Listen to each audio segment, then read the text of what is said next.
ஓம் சாந்தி. B K. Surajbhai அவர்களின் தாரணை வகுப்பு. அக்டோபர் 7, 2024. முழுமையாக தூய்மையாவதற்கான சுகம் பரம சுகமாகும். தூய்மை தன்மைதான் சுகம் மற்றும் அமைதியின் தாயாகும். எங்கே தூய்மை தன்மை இருக்குமோ அங்கே சுகம், அமைதி, ஆனந்தம், அன்பு, திருப்தி ஆகியவை பின்தொடர்ந்து வருகின்றன. தூய்மை தன்மையில் இருக்கும் குறைபாடானது மனிதரை சிடுசிடுக்கக்கூடியவராக ஆக்கிவிடுகிறது. அவருக்குள் அமைதியற்ற தன்மையை உருவாக்கிவிடுகிறது. அமைதியற்ற தன்மைக்கு என்ன காரணம் இருந்தாலும் மூலமாக அதன் காரணத்தை பார்த்தோமானால் அது தூய்மையற்ற தன்மையாகவே இருக்கும். அதாவது தூய்மையின் சக்தியினுடைய குறைபாடு. நமது தூய்மை தன்மையோ இவ்வுலகிற்கே மிகப்பெரிய வரமாகும். நமது தூய்மை தன்மை இயற்கைக்கு சக்தி வழங்குகிறது, சத்துணவளிக்கிறது. நாம் எந்த அளவிற்கு தூய்மை நிலையை அடைகிறோமோ அந்த அளவிற்கு இறை காரியத்தில் சக்தி கிடைக்கப்பெறுகிறது. நாம் காமத்தின் உணர்வுகளை முழுவதுமாக அழித்துவிட வேண்டும். சூக்ஷ்மமான அளவில் கூட காமத்தின் இச்சைகளை முழுவதுமாக அழித்துவிட வேண்டும். எண்ணத்தை உருவாக்குவோம். இது இப்போது எனது சப்ஜெக்டே அல்ல. நான் இதனை முழுவதுமாக தியாகம் செய்துவிட்டேன். எனது இயல்பே முழுமையான தூய நிலையாகும். இவ்வாறு சிந்திப்பதற்கு பதிலாக இன்னும் 10 வருடங்கள் நான் தூய்மையை கடைபிடிக்க வேண்டும், பின்னர் விநாசமாகிவிடும், எப்படியாவது முயற்சி செய்து பார்ப்போம், பாபாவின் கட்டளை அல்லவா, அதனால் அவசியம் தூய்மையாக வேண்டும் என்று கஷ்டப்பட்டு கொண்டு இந்த தாரணையை செய்ய வேண்டிய அவசியமில்லை. இதுவோ நமது இயல்பான நிலையாகும். நாம் உண்மையில் தூய்மையானவர்களே. நாம் பரந்தாமத்தில் எப்படி இருந்தோம் என்று சிந்தித்து பார்ப்போம். எப்போது முதலில் பூமிக்கு வந்தோமோ அந்த நிலை எத்தனை தூய்மையாக இருந்தது. தூய்மை தன்மைதான் மிகுந்த முக்கியமான விஷயமாகும். அதன் மகத்துவத்தை உலகத்தவர் மறந்துவிட்டார்கள்.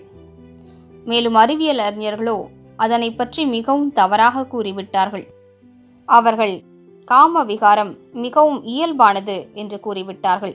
இதன் காரணமாக மனிதர்களை காரிருளில் தள்ளிவிட்டார்கள். இவ்விதமாக இந்த மனோதத்துவ நிபுணர்கள் மனித சமூகத்தின் பேரழிவிற்கு ஒரு காரணமாகிவிட்டார்கள். ஆனால் இப்போது பாபா தானே வந்து நமக்கு தெளிவுபடுத்திவிட்டார். தூய்மை தன்மையே உங்களது இயல்பாகும் என்று புரிய வைத்துவிட்டார். இதனை மனதின் ஆழத்திற்கு கொண்டு செல்வோம். இப்போது தூய்மை தன்மையே எனது வாழ்க்கையாகும். ஒருவேளை ஏதோ பழைய சம்ஸ்காரங்கள் இமர்ஜ் ஆகின்றன, அல்லது வெளி உலக சூழலின் தாக்கம் ஏற்படுகிறது, கனவில் ஏதோ தொல்லைகள் இருக்கின்றன என்றால் இவற்றை விரைவாக முடித்து கொண்டே செல்வோம். அதற்காக யோகத்தின் பலத்தை பயன்படுத்துவோம். சுயமரியாதை பயிற்சியின் மூலமாக, அழகான சிந்தனைகளின் மூலமாக தூய்மையற்ற தன்மையின் சம்ஸ்காரங்களை அழித்து விடுவோம். யோக பலத்தினால் நமது சக்திகள் சூக்ஷ்ம ரூபத்தை தரிக்கின்றன. நல்ல சிந்தனைகளால் நமது உடலின் சக்திகள் கூட சேமிக்கப்படுகின்றன. நல்ல தூய்மையான சாத்வீக உணவால் உடலுக்கு கிடைக்கப்பெறும் சக்தியினை சரியாக பயன்படுத்துவோமானால், ஆக்கப்பூர்வமான காரியங்களில் ஈடுபடுவோமானால் தூய்மையின் சக்தி அதிகரிக்கிறது. எனவே உணவு பழக்கத்தின் மீதும் கவனம் செலுத்த வேண்டும்.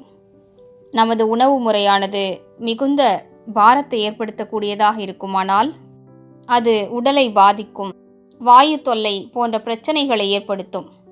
இதன் காரணமாகவும் நமது தூய்மை தன்மையில் வித்தியாசம் ஏற்பட்டு விடுகிறது. மிகுந்த காரமான உணவுகளை உண்பது, அதிகமாக தேநீர் அருந்துவது, அதிகமாக வறுக்கப்பட்ட பொரிக்கப்பட்ட உணவுகளை உண்பது, இவற்றினால் கூட நமது தூய்மை தன்மை பாதிக்கப்படுகிறது.